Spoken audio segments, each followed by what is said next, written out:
வணக்கம் மக்களே, அனைவருக்கும் வணக்கம். இன்று நாம் பார்க்கக்கூடிய வேலைவாய்ப்பு பார்த்தீங்க அப்படின்னா ஜிடிஎஸ் போஸ்ட் ஆஃபீஸ்க்கு உண்டான ரிசல்ட் அனைவருமே பார்த்தீங்க அப்படின்னா ஆவலுடன் எதிர்பார்த்துட்டு இருக்காங்க. ஜிடிஎஸ் போஸ்ட் ஆஃபீஸ் ரிசல்ட் எப்போ வரும்னு அதற்குண்டான ஒரு முக்கியமான அறிவிப்பு பார்த்தீங்க அப்படின்னா வெளியிட்டுட்டாங்க. நம்ம இந்த வீடியோவில் எதை பற்றி பார்க்க போகிறோன்னா இதை தான் பற்றி பார்க்க போகிறோம். ரிசல்ட் எப்படி பார்க்குறது, அந்த மெரிட் லிஸ்ட்லாம் வருது இல்லை, அதில் 1, 2 இப்படி பாயிண்டாக வருது, இது எப்படி என்ன அப்படிங்கிறத நம்ம 1 by 1 பார்க்க போகிறோம்.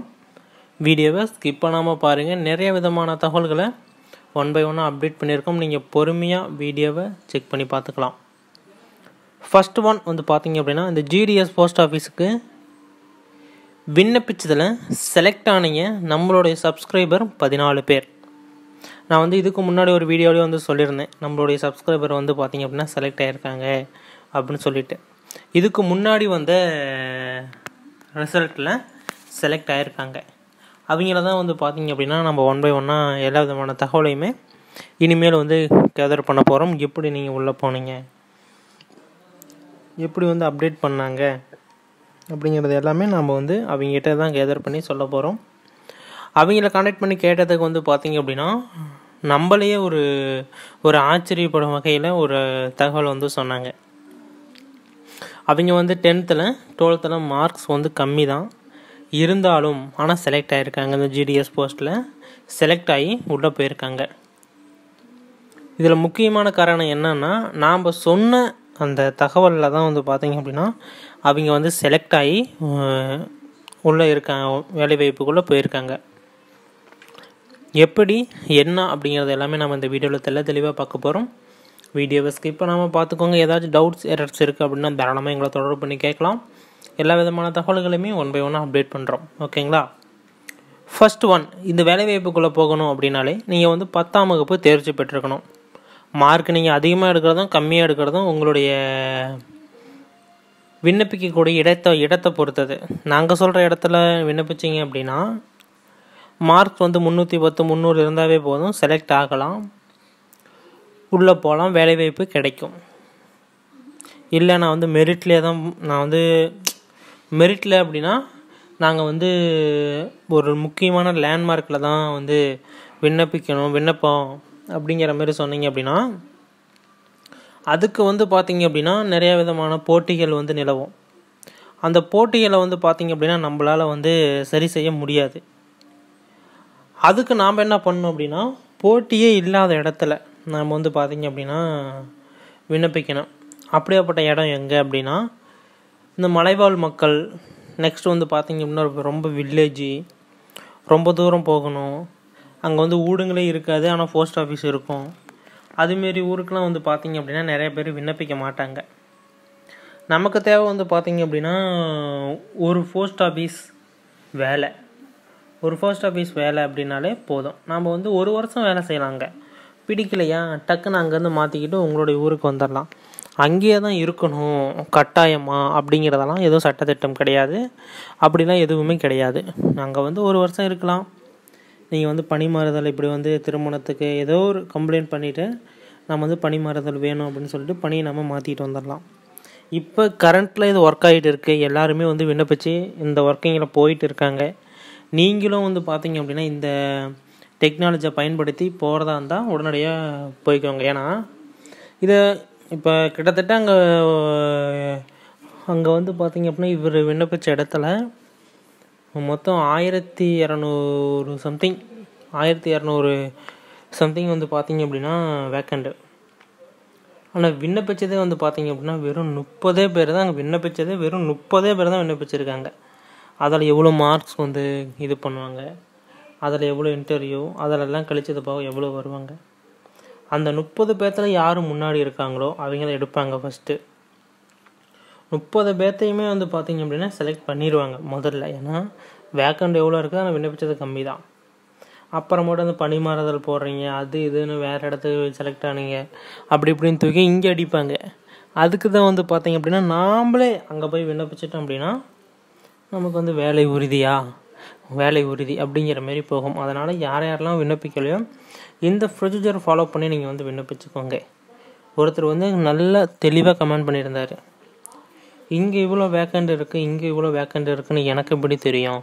நான் என்னுடைய மாவட்டத்துக்கு தான் விண்ணப்பிக்க முடியும். என்னுடைய மாவட்டத்துலேயும் அங்கே ஒரு கிளை இருக்குது அப்படிங்கிறத நான் எப்படி தெரிஞ்சுக்கிறது அப்படின்னு சொல்லிட்டு கேட்டிருந்தார்.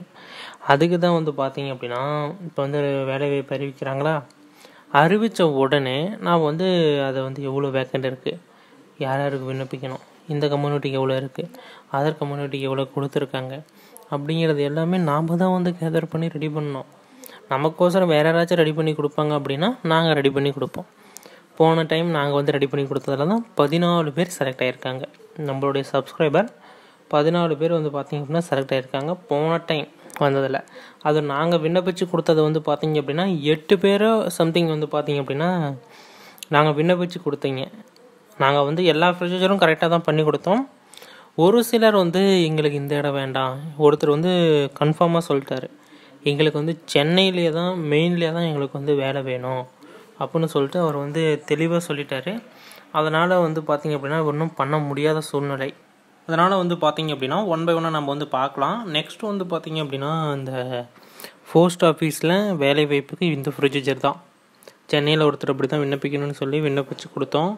அவர் வந்து விண்ணப்பிச்சு கொடுக்குறப்பே நாங்கள் வந்து சொல்லியிருந்தோம், ஏங்க இந்த இடத்துல வேக்கண்ட்டு கம்மி, மார்க் அதிகமாக எடுத்தவனுங்க எல்லாமே விண்ணப்பிச்சிருப்பாங்க, நாங்கள் சொல்கிற இடத்துல நீங்கள் வந்து விண்ணப்பிச்சுக்கோங்க, அது இன்டர்வியூ கூப்பிட்றாங்க, செலக்ட் ஆகுது ஆகலை அதெல்லாம் அப்பாற்பட்டது, இதுக்கு நீங்கள் விண்ணப்பிச்சுக்கோங்க அப்படின்னு சொல்லிட்டு நாம் சொன்னதுக்கு அவர் ஒரே பதில் சொல்லியிருந்தார், இந்த இடத்துல எனக்கு வேலை கிடைச்சா கிடைக்கணும், இல்லை அப்படின்னா எனக்கு தேவையில்லை அப்படின்னாரு.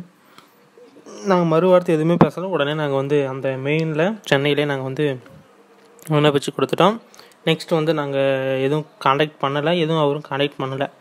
செலக்ட் ஆனவங்களே எங்களுக்கு வந்து மெசேஜில் தான் சொல்லியிருந்தாங்க, இப்படி நாங்கள் செலக்ட் ஆகிருக்கோம் அப்படின்னு சொல்லிட்டு நம்பரை பார்த்துட்டு அப்புறம் அவங்க நம்மளோட சப்ஸ்கிரைபர் எல்லாமே ஸ்க்ரீன்ஷாட்டெல்லாம் ஷேர் பண்ணாங்க, இப்படி தான். அதனால் நீங்கள் வந்து பார்த்தீங்க அப்படின்னா இந்த டைம் விண்ணப்பிச்சுக்க அப்படி தான் நீங்கள் வந்து விண்ணப்பிச்சிருப்பீங்க. வெயிட் பண்ணுங்கள். ரிசல்ட் வந்து ரெடி பண்ணுறதுக்கு உண்டான ஸ்டேஜை வந்து தாண்டிடுச்சு. ரிசல்ட் வந்து மெரிட் லிஸ்ட் 1 வந்து ரிலீஸ் பண்ணுவாங்க. அதை தொடர்ந்து மெரிட் லிஸ்ட் 2, 3, 4, 5, 6 அப்படின்னு சொல்லிட்டு மெரிட் லிஸ்ட் போயிட்டே இருக்கும். நான் வந்து இதுக்கு முன்னாடி வீடியோவிலே சொல்லியிருப்பேன், மெரிட் லிஸ்ட்லாம் வருது அப்படின்னாலே நம்ம எந்த அளவுக்கு வந்து ரெடி பண்ணி வைக்கணும், அதாவது அந்த அப்பாயின்மெண்ட்டில் லெட்டரில் வரத்துக்கு முன்னாடியே நம்ம என்னென்ன சர்டிஃபிகேட்லாம் ரெடி பண்ணணும் அப்படிங்கிற உட்பட நான் வந்து சொல்லியிருப்பேன், என்னென்னலாம் பண்ணணும் அப்படின்னும் சொல்லியிருப்பேன். நிறைய பேர் வந்து இது வந்து மார்க் அடிப்படையில் தான் அப்படின்னு சொல்லிட்டு நிறையா பேர் சொல்கிறாங்க. இது வந்து லக்கை பேஸ் பண்ணி வரக்கூடிய ஒரு வேலை. உங்களுக்கு லக் இருக்கா, போகலாம் உள்ள. 300 மார்க் தான் எடுத்திருப்பான், வேலையில் இருப்பான். 494 எடுத்திருப்பான், வெளியே இருப்பான். என்னடா இது, நாம் இவ்வளோ படித்தோம் 494 எடுத்துருக்குறோம், வெளியே வேலைக்கு போகாமக்கிறோம், வெறும் 300 மார்க் எடுத்தோம் வேலைக்கு போயிட்டானு. இதுதான் வந்து பார்த்திங்க அப்படின்னா சம்பாதிக்கிறதுக்கும் ஸ்மார்ட்டாக சம்பாதிக்கிறதுக்கும் உள்ள வேறுபாடு. ஸ்மார்ட்டாக யோசித்தவன் வேலையில் இருக்கிறான், கண்ணை மூடிட்டு மக்கப் பண்ணி படித்தவன் இன்னும் வேலை தொலைகிட்டு தான் இருக்கான். அதனால் முடிஞ்ச வரைக்கும் வந்து பார்த்திங்க அப்படின்னா இதுமாரி கொஞ்சம் ரெடியாக பாருங்கள். ரிசல்ட் வந்து இப்போ வந்து வெளியே போகுது அப்படிங்கிற அப்டேட்டை சொல்லியிருக்காங்க. இது வந்து எப்பொழுது வேண்டுமானாலும் இதுக்குண்டான அறிவிப்புகள் வெளியாகலாம். இந்த ஜிடிஎஸ் போஸ்ட் ஆஃபீஸுக்கு உண்டான ஒரு அப்டேட்டு எப்பொழுது வேண்டுமானாலும் வெளியாகலாம் அப்படிங்கிற மாதிரி சொல்லியிருக்காங்க. அதனால் நீங்கள் ரெடியாக இருந்துக்கோங்க. உங்களுடைய ரெஜிஸ்டர் நம்பர் வந்து பார்த்திங்க அப்படின்னா எங்களுடைய வாட்ஸ்அப்புக்கு பண்ணிட்டீங்க அப்படின்னா நாங்களே ரிசல்ட்டை பார்த்து உங்களுக்கு வந்து சொல்லிடுவோம். ஓகேங்களா? அதுக்கு நாங்கள் என்னென்ன கைடன்ஸ் கேட்குறோமோ அதை நீங்கள் அப்ரூவல் கொடுத்தீங்க அப்படின்னாலே ஓகே. பார்த்து 2 செகண்டில் நாங்கள் வந்து செக் பண்ணி பார்த்துட்டு சொல்லிடுவோம். உங்களோட ரெஜிஸ்டர் நம்பர் இருந்தால் மட்டும் போதும். நீங்கள் போய் அது பார்க்கணும் இது பார்க்கணும் அதெல்லாம் எதுவும் கிடையாது. உங்களுடைய ரெஜிஸ்டர் நம்பர் மட்டும் இருந்தது அப்படின்னாலே ரிசல்ட்டை நாங்களே வந்து பார்த்திங்க அப்படின்னா பார்த்து தெளிவாக சொல்லிடுவோம். நீங்கள் செலக்ட் ஆகிருக்கீங்களா, செலக்ட் ஆகலையா, என்ன பர்சன்டேஜ், எதனால் போச்சு, என்ன ஏது A to Z வந்து பார்த்திங்க அப்படின்னா நாங்களே வந்து சொல்லிடுவோம். அதனால் உங்களோட ரெஜிஸ்டர் நம்பரை கீழே கமெண்ட் செக்ஷனில் கமெண்ட் பண்ணுங்கள். அதை பார்த்தாலே நமக்கு வந்து தெரிய வந்துடும். ரெஜிஸ்டர் நம்பர்னால யாரும் லாகின் பண்ண முடியாது, எதுவுமே பண்ண முடியாது, பார்த்துக்கலாம், அவ்வளோதான் பண்ண முடியும். ஆனால் வந்து பார்த்திங்க அப்படின்னா நாங்கள் வந்து செக் பண்ணி பார்த்துட்டு உங்களுக்கு வந்து அப்டேட் கொடுக்குறோம். ஓகேங்களா? இது ஏதாச்சும் டவுட்ஸ் எரர்ஸ் இருக்குது அப்படின்னா தாராளமாக கீழே கமெண்ட் செக்ஷனில் தெரியப்படுத்துங்க. 1 by 1 அப்டேட் பண்ணுறோம், நீங்கள் பார்த்து தெரிஞ்சுக்கலாம். இதுமாரி பயனுள்ள வீடியோக்களை தெரிந்து கொள்ள நமது சேனலை சப்ஸ்கிரைப் பண்ணி அந்த பெல் ஐக்கனை கிளிக் பண்ணி ஆல் அப்படிங்கிற ஆப்ஷன் வந்து சூஸ் பண்ணிக்கோங்க. இன்னும் நிறைய விதமான தகவல்கள் காத்துட்டு இருக்கு. இதுமாரி பயனுள்ள வீடியோக்களை தெரிந்து கொள்ள நமது சேனலை சப்ஸ்கிரைப் பண்ணிக்கோங்க. நன்றி, வணக்கம். ரிசல்ட் விரைவில் அப்டேட் பண்ண போகிறாங்க. அப்டேட் பண்ணோன்னு 1 by 1 நான் வந்து உங்களுக்கு வந்து தெரியப்படுத்துகிறேன்.